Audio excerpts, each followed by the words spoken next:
Good afternoon, everybody, to this very chilly Minnesota day, I should say, and week, as we're experiencing the quote-unquote vortex of Arctic freeze that's coming down our direction. I think for those of us and you who are up in northern Minnesota, maybe you're used to it, but it is very cold. So hopefully you're all staying warm and dry in some ways. We have a lot going on this month, actually, and so we want to make sure that we take time today in our conversation to really honor Black folks, the contributions that they've made to the history here and to the country and globally around the world as well too. But also recognizing that this weekend is also an event that often doesn't get lifted up too often, is lifting up the voices and experiences of murdered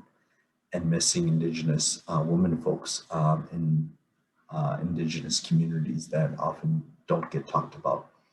So that'll be like the conversation that we would have today, and I can talk a little bit more, and I know Ed knows some more history about that piece, the murdered and missing Indigenous women folks piece a little bit more. So you could share a little bit about that. Again, I'm Pheng, using he, him, his pronouns, and I sort of start us off on these conversations, and then we organically have the conversations about how we as men and masculine folks play into those issue areas, quote unquote, or experiences that we're talking about here. And I'll let everybody else introduce themselves again here, just so that you all who are joining us now or later on know who is in the conversation today. Hey everybody, my name is Sean Hayes and my pronouns are he, him, and his, and I am in northern Minnesota, Duluth. It's very, very cold, but happy to be here having this conversation with you all. Yeah, good morning, everybody.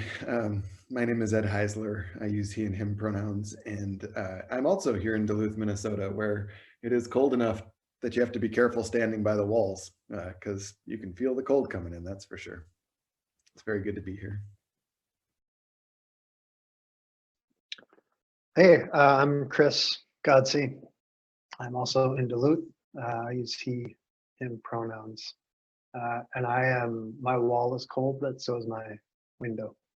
So I'm trying to avoid my windows, and I've got a space heater going behind me that to me sounds like a little bit like a hurricane. So I apologize if that is problematic, but it's necessary because I live in an old Duluth house. And if you've been in an old Duluth house, you know what that means. Thank you, everybody. And we actually don't hear the heater, Chris, which is good.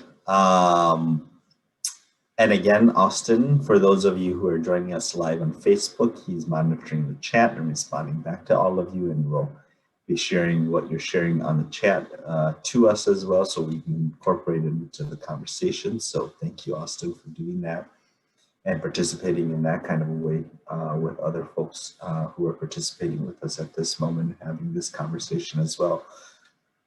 You know, I think it's so vitally important and ironically that we actually don't have any men and masculine folks from either the Black or Indigenous community in these conversations today. And so I think it's vitally important that as other men living in other cultural communities, that we really have conversations about what it means to really show up for the Indigenous community, especially for the women and girls who've been murdered and have been missing for a long time, and to really understand what it means to be in solidarity to Black folks who've been enslaved in this country for a very long time. And some of them, especially the men, are continue to be enslaved through the prison system in this country as well too, right?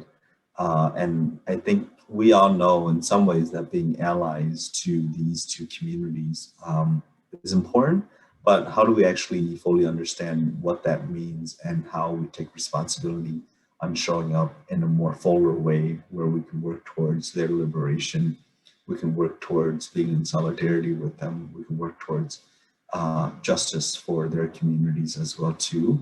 and not just checking and marking the box of like I attended an event or I did some honoring of Black folks on my Facebook wall or whatever, right? That we understand that as many masculine folks in other cultural communities, we have to actually be intentional about the way that we show up and what that really means. So I think the conversation is very broad and can go in a number of ways in today's conversation. But maybe we could start off with just, I was talking in the last few days just about memories, early memories, and how we've come into relationship with the communities, right? The Indigenous community and the Black community. Like, what's been your history and what's been your experiences in terms of coming into relationship with these two communities, and how did you get to a place where you sort of understood that your being and who you were as a man, a masculine person showing up for these two community needed to go beyond just being friends with them or just liking their food or just liking their clothing, like how did you understand not appropriating what's happening in the community, right? But being on the front lines with them. So what was that movement like for you in terms of your earlier experiences to where you are and how you're thinking about being in solidarity with these two communities?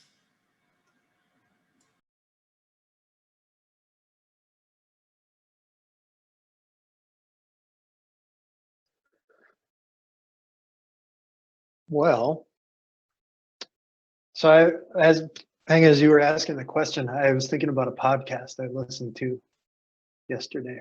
There's a podcast series from the New York Times that's been out for the better part of a year called the 1619 podcast.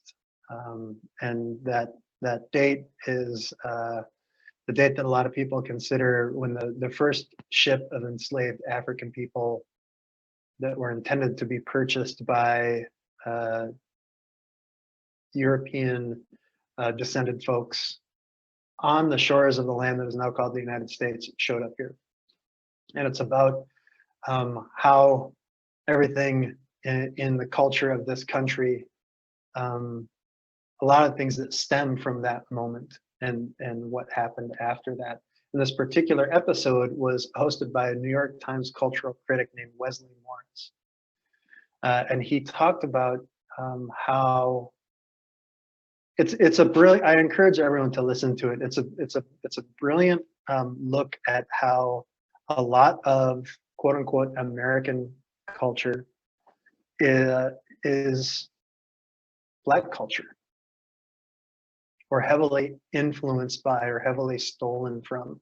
So people in dominant positions taking, and part of what he says is history of popular music is very much defined by artists and songs that were white people's interpretations of what they thought Black people were like without having actual relationships with real living Black human beings. And so this initial distortion. And while listening, I realized that as a white kid growing up in northern Indiana and then southern Minnesota, my formative experiences of Black folks and adding now Native folks was not through direct interpersonal contact. It was through images and stories I saw on screens and coming through radio speakers. And I had no way to know as a 9-year-old kid where those stories came from or who was in control of their content and their tone and their purpose. I turned 50 in 2 weeks, and I feel like I am just baby steps into the process of untangling and unlearning all those things I was taught directly and indirectly about Native folks and Black folks, because those things stick. They're formative experiences.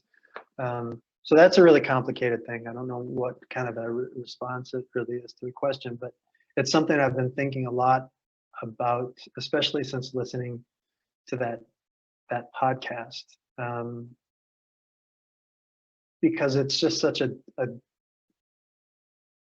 stories about Black folks and Native folks told by white people based on inaccurate perceptions of who Black folks and Native folks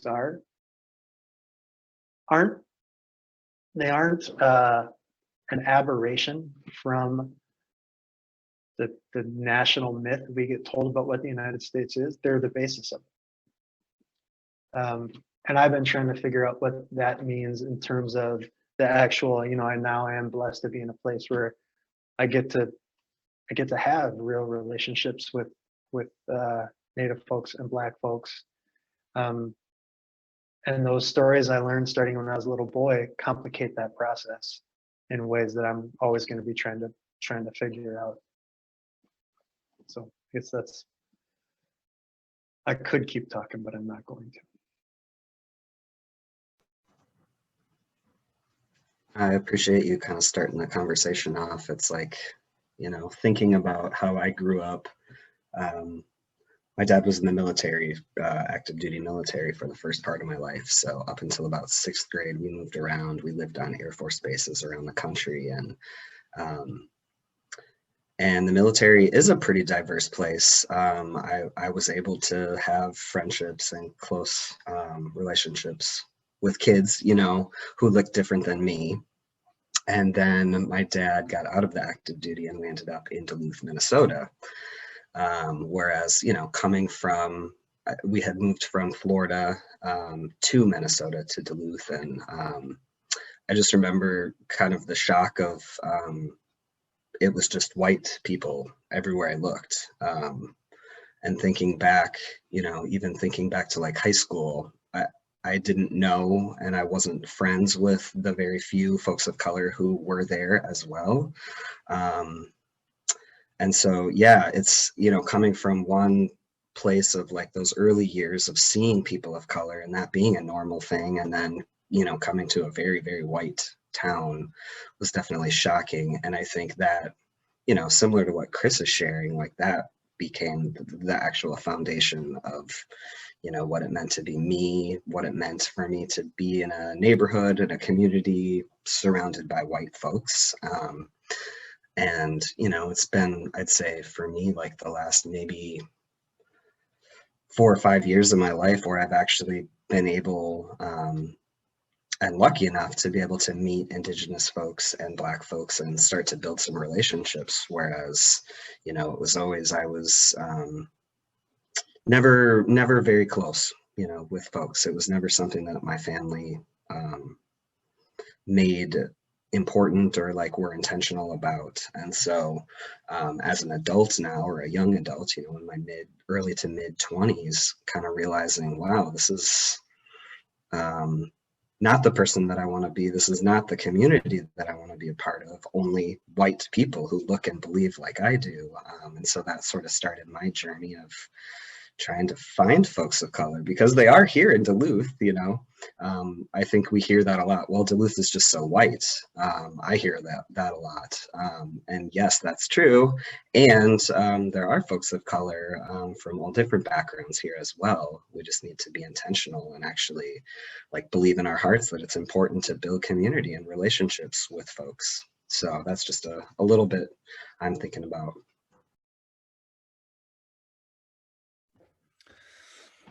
Yeah, and my story is very, very similar. Unsurprisingly, we come from similar places in a lot of ways. I grew up in small northern Wisconsin town that was mostly white and was a border town, so it was on the border of a reservation. And so one of the things that I think about now is how much we very much are always in relationship with Black folks and with Native folks. It's just a matter of what kind of relationship we're actually in. And I grew up in a really kind family setting where the teaching was respect everyone, give everybody their due. But regardless of that, in community, like in the way that we were all in community, there are these ways that separation between ourselves and what white community looks like and what Native or Black community was becomes really normal. And it's not just separation. There's also the ways that like the creeping in or just the normalized existence of the way that we are is normal, the way that we are is better, that kind of stuff existing too. So, you know, I remember being young and thinking about, you know, classmates, Native students who were in trouble more than I was, who were struggling in school, who were having legal problems, things like that. And really thinking about and hearing teachers and talking to people in communities, and the idea was that there was something wrong or something faulty with the community that was creating that sort of situation. And there weren't a whole lot of Black people that lived in my town where I grew up. So for me, it actually was, you know, when I went to college, which was a pathway that I was like expected to take, I got opportunities to be with a lot more people and learn about a lot more things. And one of the things I got to do was go to a historically Black college for a semester as an exchange student. And that was a really, really formative, like that really changed things for me, because I realized, you know, on my way there, basically, I was sort of struck as like a 20-year-old with like, I don't really know very many Black people. And, you know, how am I going to need to be in this place, right? And sort of realizing all of a sudden, ooh, this is going to be like hard, you know? And then showing up and all of that privilege and all of that sort of like stuff that would get me to the point where you would walk, you know, into a gates of a place like that, thinking, you know, having only really thought a whole lot about it on the trip there. And I was welcomed with such warmth. The school had made sure that there were people there to meet me and to welcome my parents and to help everybody know that everything was going to be okay. And what actually ended up happening there, I mean, is I built tremendous friendships and close relationships and learned a ton about the politics of the country and how they're built on white supremacy and how the economy and the culture, like Chris is talking about, I learned about all that stuff. But more so because I was there for a whole semester, which was a long time at that age, I had to actually just be. Like I had to be myself, my totally small town white self, in a community that was Black. And then as I moved into movement work with violence against women and girls, and Native people are so prominent, they take such leadership in this community around these issues and many issues actually. Those lessons just kept showing up, that it's in relationship and in our ability to actually be with people, that the possibility of coming together and making good things happen for one another, supporting one another exists. And so for me, I think Pheng asked, it's like, I kind of went through this thing where it was like, I built relationship, I had my eyes opened, I realized how responsible I was to people that I loved and cared about and had separated myself from for so long. And then I got like sort of politicized around it. And like the showing up at the marches and the rallies and all the stuff is very, very important, and being in solidarity in that way. And that continues to be important to me, but I feel like I'm coming back full circle again, where in these times I feel like the ways, the mentors that I've had, the relationships that I've had with folks who are from the Black community or the Native community, the deeper I listen to it, the more it's an invitation to show up fully, like as who I am, to draw from all of the good stuff that I do have in me, to try to create better conditions in the community for others, to try to create conditions where white folks are more of a part of the solution. And that, you know, but that means like taking a deep breath and continuing to just build a better relationship with myself and with the people around me in order to do that.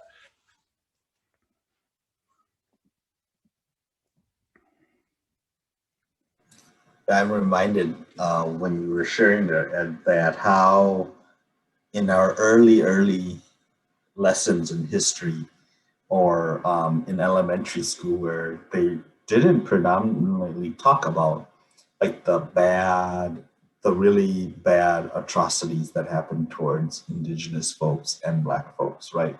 They named the enslavement of Black folks in some small ways, but they didn't really talk about the conditions, right, that people were being enslaved in. They didn't really talk about like the nuances that we needed to actually understand in terms of like the policies and the institutions that actually made it very possible for the enslavement to happen. And then I think for the Indigenous folks there was such, when Chris was talking in both ways too, for both communities, such an erasure of who they were, right? Such an erasure, and that was what it was the genocide as this country expanded west and formulated itself more to that what is it, manifest destiny idea of moving west, right? And claiming anything that was in the way, and claiming everything that was there, whether it was for theirs to claim or not, right? And then to like erase all of that in some ways. I'm just reminded of the kinds of interpretations and the kinds of discussions that we had. It was like this really, like, in some ways real, but it wasn't like the real thing, right? Like the teachers were teaching the real stuff because of growing up in Wisconsin for myself, right, in the Green Bay area, and not learning a whole lot, and then not having a lot of experiences with both communities, the Black community and the Indigenous community, and oftentimes, like, coming from like the Hmong community, we tend to just stick within our own community as well too, to just who we know, our families only, and who we're in relationship with. And obviously, I think that the relationship part that you're talking about, Ed, about like understanding how that ties in with the liberation part and the justice part for Black folks and Indigenous folks, is like, it's not just about like, I think the relationship part is the starting point, but it can't just hinge just on that, right?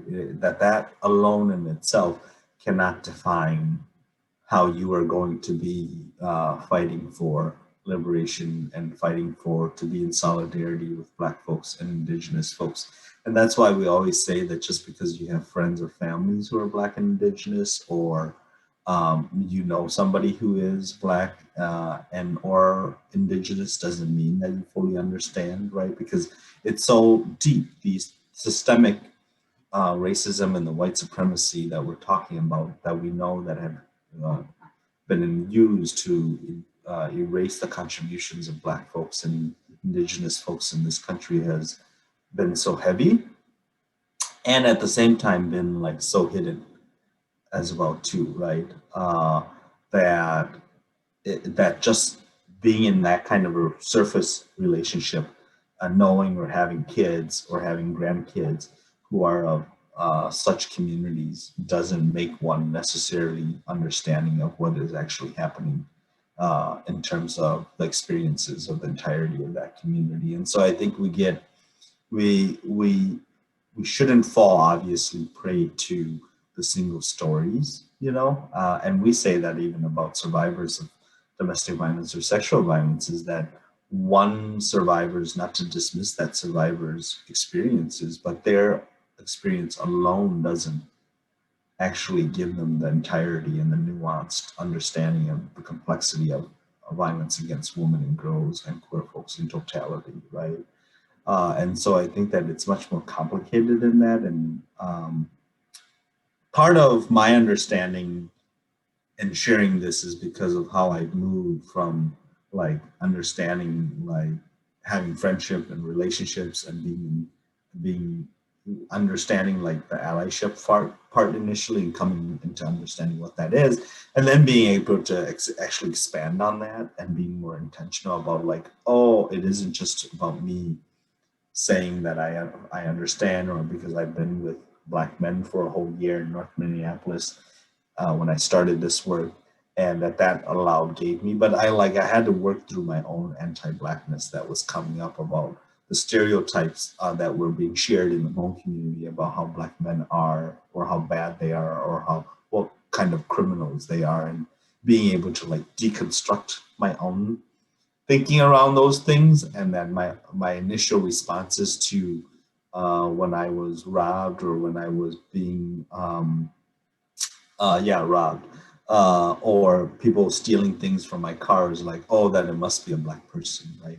That it must have been, but it was like in no way, it could have been anybody. And most of the time was somebody I knew already that was actually doing the robbing of me. And so I think that that's like the piece that I had to do in terms of the unlayering that I had to go through for myself to really understand, like, that being in relationship with Black folks and Indigenous folks meant I really needed to understand more than the person that's in front of me, and more than just the connection that I am with as well. And that I needed to go actually further than that. And that meant that, like what you were sharing, Ed, I needed to understand the privilege and the power that I have, and be able to actually utilize and leverage that to the benefit of both of those communities, right?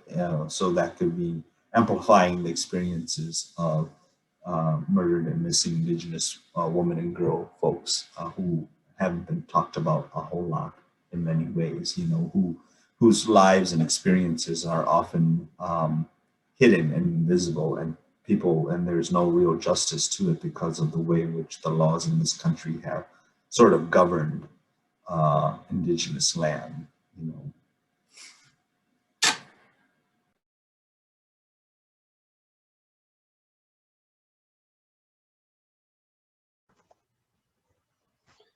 I was going to say, oh, I saw Ed popped on there too, but I was just thinking about, yeah, just the sort of process that you were talking about, Pheng, where it's like the deconstructing, the sort of relearning, or becoming aware maybe to start of like what those things are that we learn or that we see, even like small like comments I remember hearing growing up, where it was like no one actually said, oh, Black people do this or that, but it was like just in these very subtle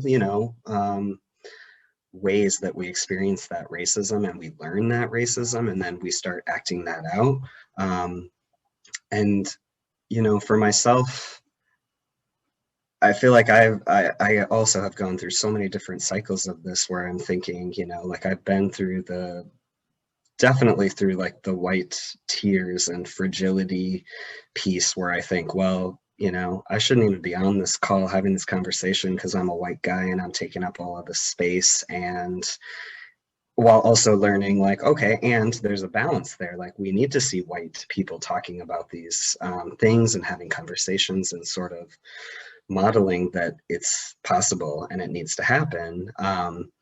And I also, thinking back, I mean, I know there was a time where I was being very intentional about like what I was watching and what I was seeing on social media, and just like, it was all white. It was, everything that I was taking in. And so it's like, for me, as I learn and as I'm in relationships with people, it's like, there's always sort of another step that happens or that I become aware of, where it's like, oh, crap, I hadn't thought about it from that perspective. And I think that's the whole piece for me, is just like having sort of an openness and and being honest and vulnerable, because like I am not an amazing, awesome white ally to either of these communities. And I'm going to keep trying, and I'm going to keep showing up because I care about these folks. And so, just trying to think through all the different ways. And it also makes me think of a good friend, Serrano, who talks about, with Black History Month, where it's like, well, we're always talking about slavery and all of the impacts of the harm and the violence, and very rarely are we uplifting Black joy and Black success. And same within Indigenous communities, right? Where it's like, so often our conversations are all about the bad, and there is a lot of bad and a lot of grief and pain. And so that's just one little thing I was thinking about too. Like this month during Black History Month, I've been trying to like read more stories about Black joy, Black success, awesomeness, learning about all the different inventions and things that these different communities have given us that literally I would have had no idea, you know, security systems and just like all sorts of things, right? The ways that the different communities all impact and connect, even though there's not always an intentionality or an awareness around that. It's like we are all connected, and we have to actually look to see that connection, I think. I mean, the parallel that you're talking about there, Sean, about like how it's so vitally important that as a white man, you know, and as a Hmong man, that we are talking about and having this conversation about solidarity with Black folks and Indigenous folks. Is a parallel is vitally important the same way as we know that as men and masculine folks, we have to have the conversation about violence against women and girls, right? And who we are talking to isn't those folks. Who we're talking to is the men and masculine folks in our community. We're saying, hey, you have to go through your own process. Hey, you have to go and do your own education. Hey, this is what we're going to hold you accountable to. This is what you're responsible for. This is what we want to see happen. And this is the kind of changes that, and the kinds of transformation that we need to happen, right? And we want you to participate in meaningful and engaging relationships with Black folks and Indigenous folks in a way that doesn't actually like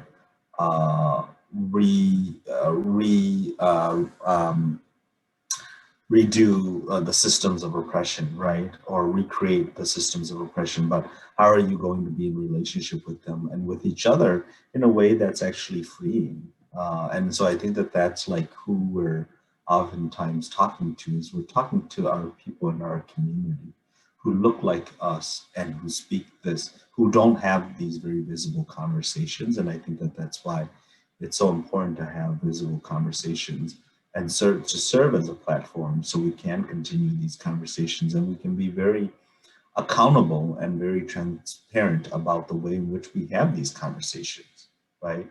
Where it's not condescending, where it's not about like poor, you know, Black folks and poor Indigenous folks and they need all this help, and like not in any way about that, right? But in a more intentional way about our responsibility, about the ways in which we need to be accountable, the ways in which we have moved through our own journey, and what is my learning that I need to do more of, and what is the places where I need to learn to shut up and be quiet and just follow the leadership from those folks in those communities, right?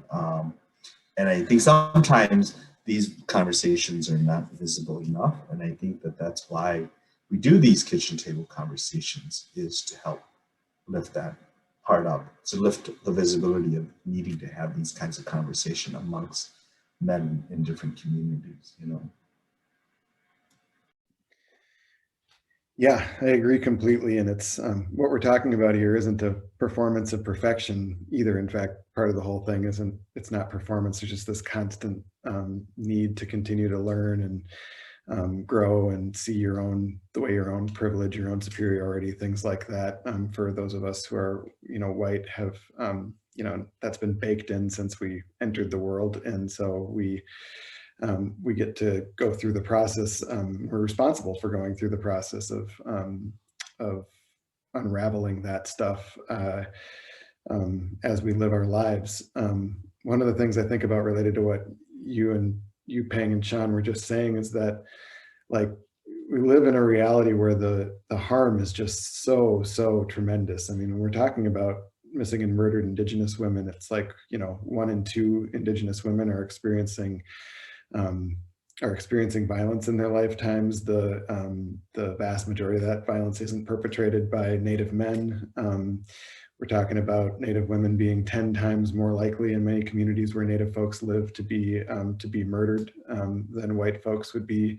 We're talking about incarceration rates of Black folks that are up around 1 in every 3, right? And in ways that are like, it's a systematic way of incarcerating and folks. We're talking about police violence, Black Black folks experiencing both violence and murder by police at tremendous rates. Like, these things are huge. It's just like the tip of the iceberg, the difference in the way that the coronavirus is impacting these communities. I mean, we can go across the board where you see the devastation, and then understanding that that devastation doesn't just come out of nowhere. It comes from a way that, you know, European colonization and then the development of white culture in the United States did set up ways to move land and resources and power and money from people who weren't white to people who were white, and the enforcement of our own culture is part of that. So, like, for us white folks, all of that, we're sitting in that, and like learning a lifetime of learning the nuances of that, interacting with it in ways that are helping to undo it is critical. And I think for me, it's also like one of the most important parts in that process is taking a couple of steps back with open eyes. And like, the reason that something like Black History Month is so important is that it's actually a month of time, should, you know, be an ongoing all year thing, where we actually look at how it is that Black folks have shaped the culture and the very shape and fabric of the good parts of the lives that we live, right? Like, that's the opportunity in Black History Month. And like, it's called Black History Month, but every day of our lives, there's a responsibility for us to feel and be in connection with the way that Black folks and Native folks are actually shaping good lives in our communities and in our lives. So, like, for me, in the process of building relationship, part of that is like looking around and seeing the way that, like, Native community, if you want to see examples of how people are thinking about how to find balance with like living safe, healthy lives and having a respectful, balanced relationship with nature, like, Indigenous communities are trying that in different ways all over the place. If you want to see examples of ways that people are holding folks' trauma and their pain and their suffering with joy and with a focus on like how to create and hold people so that they can be the best way that they can be. You can see that in Native communities. Like, that's leadership that doesn't just apply to Native communities, it applies to all of us. And you can see the same thing in Black communities. When you look at Black Lives Matter protests, organizers who are organizing against police violence and police brutality, these folks are bringing people in, they're organizing to make sure that everybody has food, that everybody has safe, warm places to stay, to take care of people's needs, to watch out for where people are at emotionally and spiritually. Like, that is the leadership. That's what is actually needed for our communities in our country to thrive. And I think as a white person in relationship to that, both communities are actually calling to me to say, do you actually see your responsibility in holding this up with us? Like, do you see your responsibility to be a person who finds the balance in how we exist with nature and with the things that are around us? Are you a person who is going to be able to hold the other white people in your community and people in general in a way that has, like, you know, grace and kindness and also expectations of the well-being of everyone? Like, that's to me the huge opportunity of like a Black History Month, and a way of understanding our relationship and our connection to Native people and Black people that is both about like the atrocious way that systems have been set up against them, but also how their leadership and their responsibility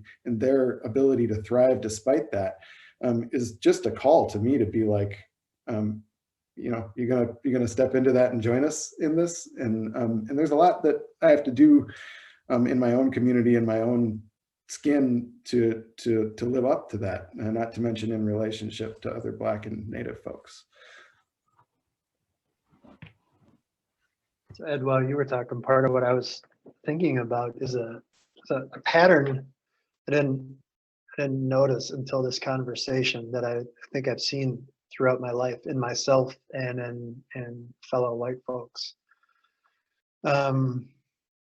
And that is to really engage vigorously with Black History Month.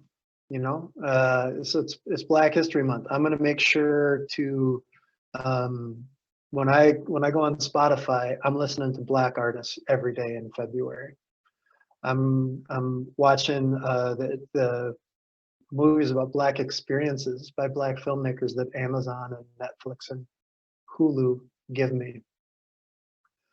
And there can be this, or if it's you know, if I see hashtag MMIW on social media, I'm really going to make sure that I understand what that is. I'm maybe going to post some photos of red shawls and things. But there's tendency to use that as an intellectual exercise, and to have it very unintentionally become an othering exercise. You know, it's really possible to engage with Black History Month in a way that says, okay, so I've learned about Malcolm X, I've learned about Shirley Chisholm, I know who George Washington Carver and Marcus Garvey were, but I don't know anything about the Black people who live in my community. I've never been the only white person in a room. I've never engaged with a culture other than my own in a way that forces me to see myself as anything other than the standard. You know, the questions, not just the privilege. I'm starting to not have much use for the word privilege, because I think it can become another catchphrase. Part of what I try to think about is who gets taken most seriously and why. And it's really easy, I've seen, for white folks to have a huge respect for prominent, unusually successful Black folks throughout history, and still not take their Black community peers as seriously as they take white community peers.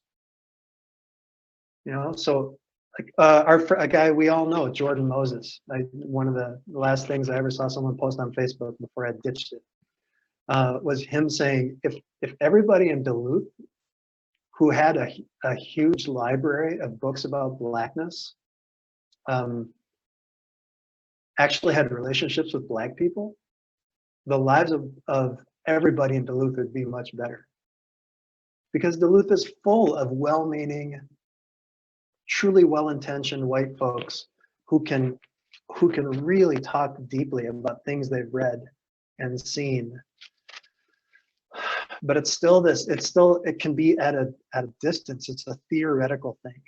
And again, I'm including myself in this. I've noticed this pattern among myself, that I can know a lot about Black stuff without having real relationships with Black human beings, or without having a relationship with what my presence as a white person means to the Black folks I share community with. I'm going to tell a story on myself. I grew up in Rochester, Minnesota. I went to a very white school in a very white community. I developed a love of rap music starting when I was 13 years old. I saw the video for the Run DMC song Rock Box. And I spent my teens just listening to a lot of rap music. And I got to college and I was still in Duluth, but around more Black folks than I'd ever been around. And there was this particular Black guy. Every time I saw him, I quoted a line from a rap song. Finally, after a couple months, I did that. And he said, "Chris, you don't have to be rapping every time you talk to me. You can just talk to me." And I felt embarrassed and I felt ashamed. And I thought, God, I'm just trying to show this guy that I like this thing that he probably likes, right? I mean, there's a whole semester's worth of stuff there. But it was one of the first experiences I had as a white person, with having a Black person say, "Don't associate me with rap music. Don't associate me with, you know, whatever you think Black people are about. Be a human being with me. Just talk to me. You don't have to put on a Black accent. You don't have to prove to me that you know particular things. I'm a human being and you are a human being, and just talk to me." And it's been really valuable in helping me come to perspectives like the one I was trying to share a couple of minutes ago about how it's possible for white folks to know a lot about things without knowing actual people. And it can be a very seductive method of not really having to engage at all. And I've seen it in myself.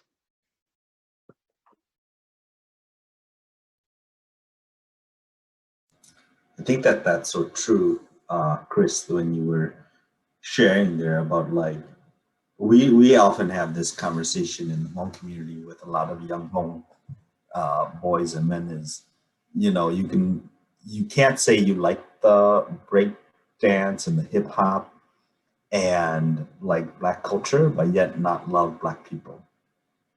You know, you can't say that, oh, I love everything that's associated with being Black, but I just don't love Black people, even though I live in a neighborhood full of Black folks, you know, and so it's like this, which is also like on a macro level. I was thinking about like how so many people always quote Martin Luther King and his nonviolent ways of being, right? But never have once will they or understand the full depth of who he was as a human being and how he moved and what he was really actually thinking about when he talks about nonviolence, right?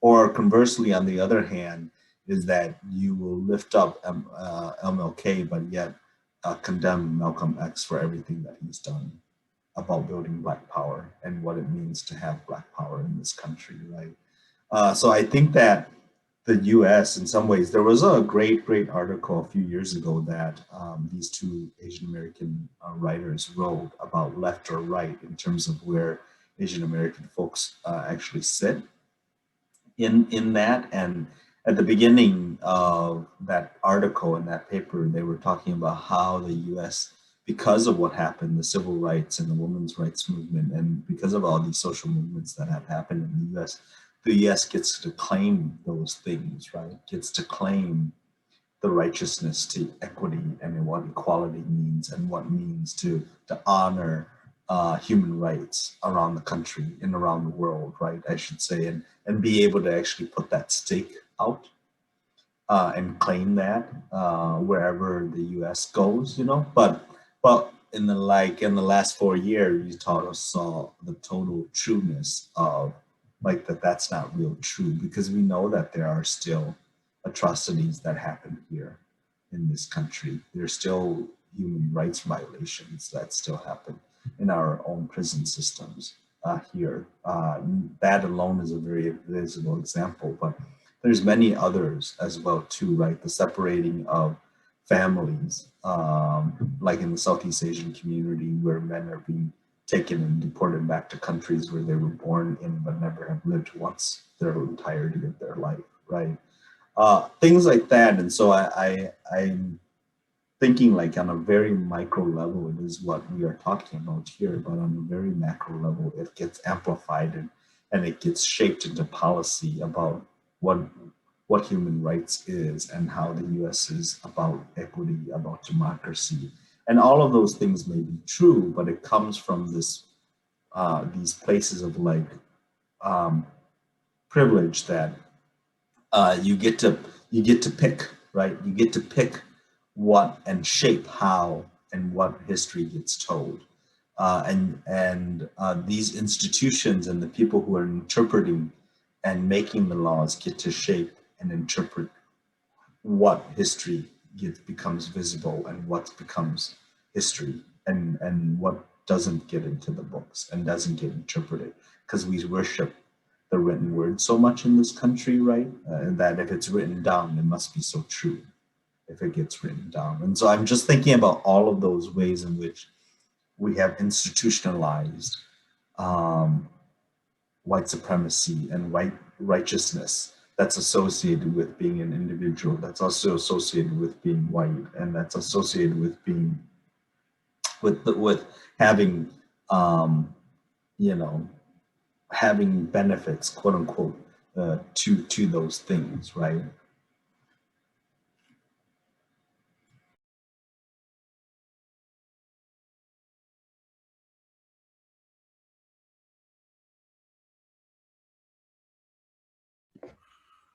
I thought Sean was froze there for a second.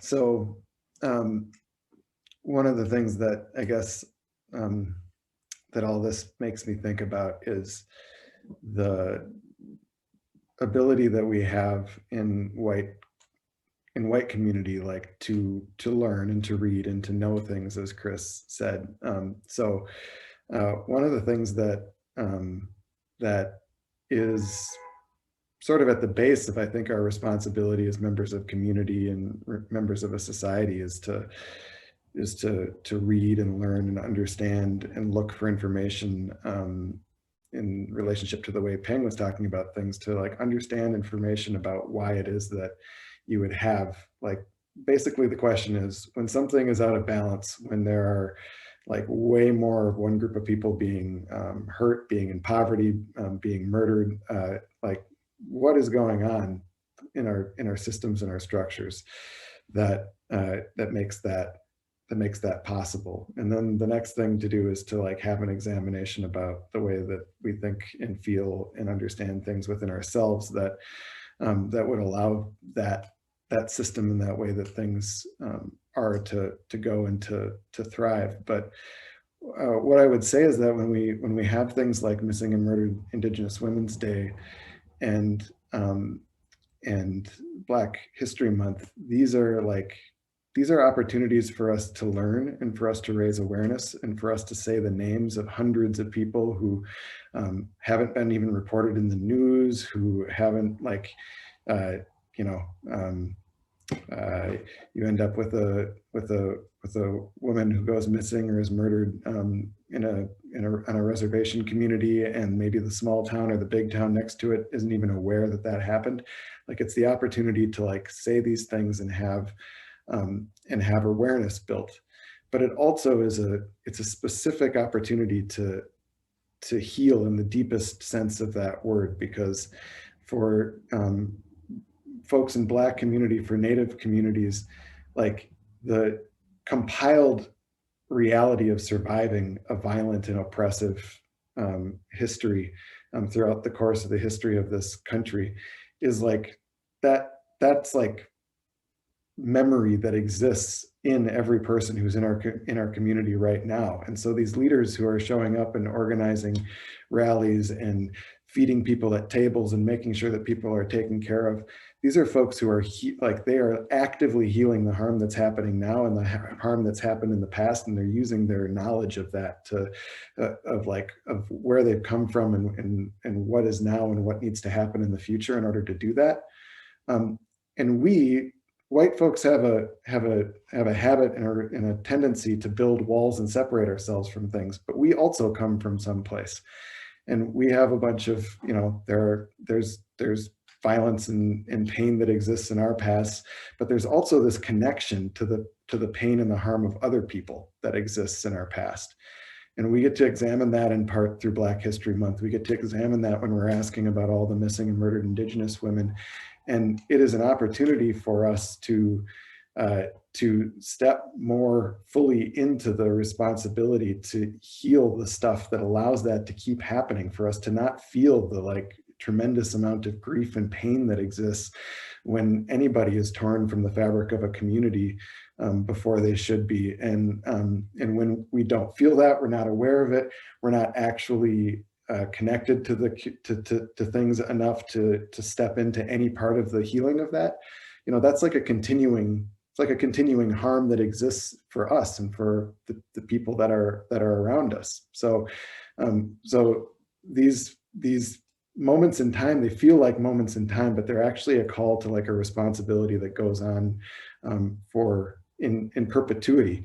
And it's about whether or not we can actually step into the fullness of the healing and the being that we can be, or whether we are going to continue to separate ourselves, isolate ourselves, benefit from bad things that happen in ways that cause cascading harm to others, and actually are creating cascading harm to us in our own communities too.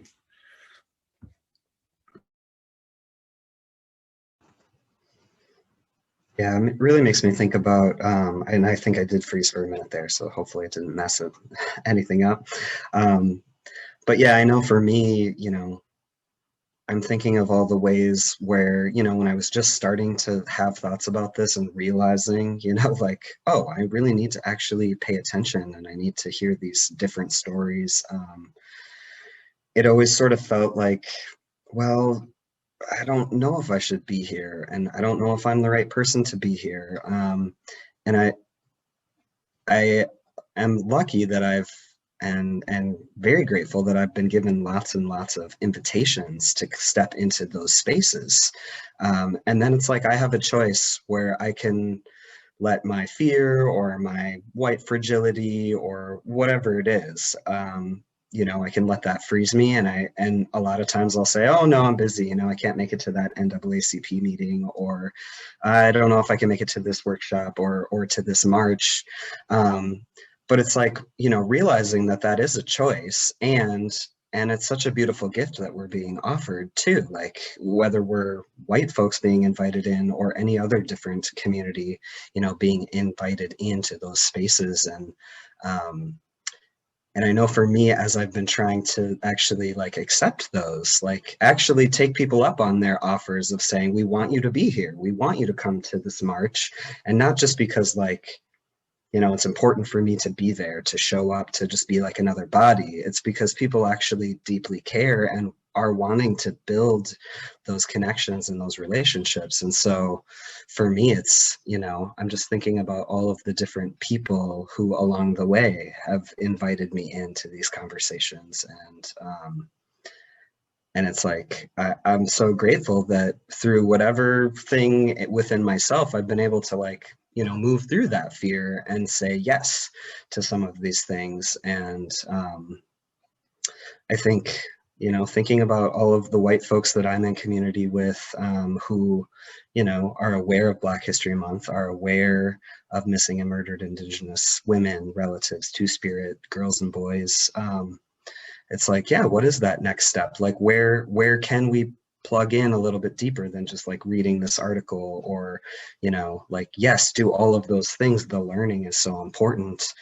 And I think for myself and lots of us, like it can sort of end there where it's like, yes, learning and talking and conversations, but also like relationships and actually doing community together. Like, what does that look like if we're building that type of community where we're bringing in all of these different wisdoms and connections and pain? Yes, there's pain there too. And that's, like finding that balance of how we can be with people, how we can feel and connect like on that deeper level, and continue to do that, continue to show up when it feels hard and when it feels so sad and all of these, negative things that oftentimes we feel when we're uncomfortable or we don't know what to say or what the right thing to do is. And the more that I learn and the more that I build relationships with folks, there really isn't a right thing or thing to say or to do. It's just like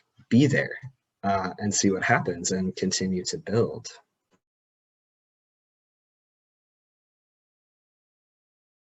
I think just to share some closing thoughts here on my end is there's always an urgency to all these things, right? Sometimes I think that we think we need to do patience and people need to just be patient or whatnot, but there's a real urgency to a lot of what we're talking about here because Black folks are being killed. Women folks in the Indigenous community are being murdered and are missing. And it may not happen like quote unquote on a daily basis, but it's happening on an every other day basis and on a monthly basis and on a yearly basis. And it's not being lifted up and it's not being talked about. The violence that happens towards Black folks and Indigenous folks is real. It is there.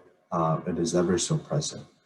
And we do need to actually address it. And we have to have an urgency on actually dismantling these institutions and these systems that actually perpetuate and allow for that violence to keep happening and keep continuing.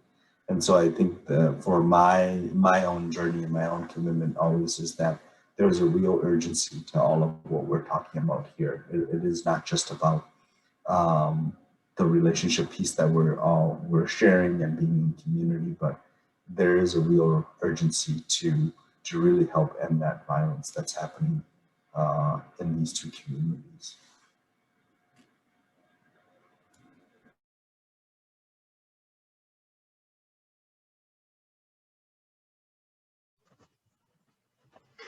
So at that note, we are wrapping up our time here. We have maybe a minute or two if folks want to share just really briefly your last thoughts, and then I can close this out.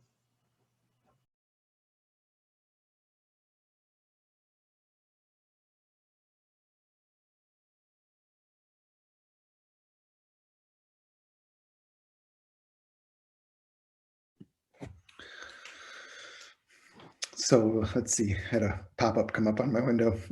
I think just appreciate the conversation. I mean, it's like you said in the beginning, Pheng, like there's an importance to having conversations that are, you know, it's not a conversation that I would have every day on a live Facebook feed to like try to figure out how to try to do a good job of talking about the tremendous violence that happens in Black communities and in Native communities, its connection to white community with this group of friends and chosen relatives on this particular conversation. But it's the kind of thing that we need to be doing in community. We need to pull the veil back on this stuff. And so this is a time, as is all the time, to be paying attention to what the offerings are in community for how you can get involved. It's a time to say the names of people who have been harmed. It's a time to learn about problems that exist. And it's a time to laugh with people, tell jokes, celebrate the successes of Native folks and Black folks that are doing organizing in community, donate, send your Venmo stuff to people who are doing good work. Like, this is the time to do that. And it's always the time to do that. But moments like this create that memory to begin that practice again, if it's something that you're not doing already. So these are really important points in time for us and our relationships and community. And it's been a gift to be able to talk about it with you all.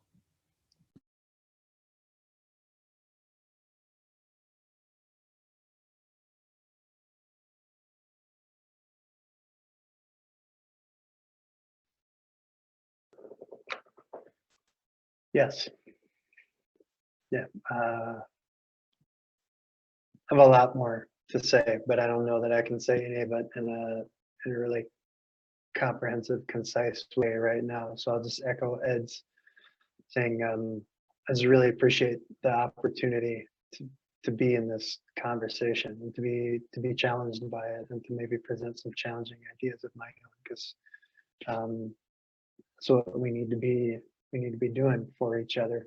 It's a big deal to unsettle things, to problematize them in good, productive ways, and that's what I feel like we're doing right now for each other and for folks who come from the places we come from. So thanks.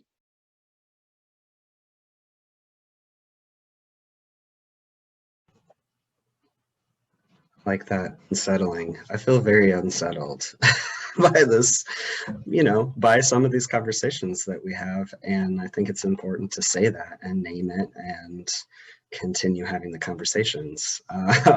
And I'm really glad that I'm able to do that with all of you. And so thanks to Chris, who was able to join us this week, and to Roderick and Felix and Brandon and our other friends. You're definitely missed when you're not here. But we'll see them again soon. And just thank you again to all of you who were able to pop in, whether for a couple minutes or were if you were with us the whole conversation, or if you're watching this after the fact on YouTube. We want you, we want your families and neighbors and community members to all join these conversations with us. So pass it on. Our next conversation will be on Thursday, February 25th at 12 p.m. Central Standard Time, live right here on our Facebook page. If you haven't already, make sure you click the like, thumbs up button on our page. You'll get updates and notifications for when we go live. And again, you can check out all previous conversations on our YouTube channel, which that's linked in the description of this video. And as always, we're very thankful to our partners in funding, Blue Cross Blue Shield of Minnesota, the Novo Foundation, as well as the Women's Foundation for their support. And again, so we'll see you back in about 2 weeks here. And I know I'll be thinking about these things for the rest of the month, and grateful again for all of you being here. So have a good one, and we'll see you next time.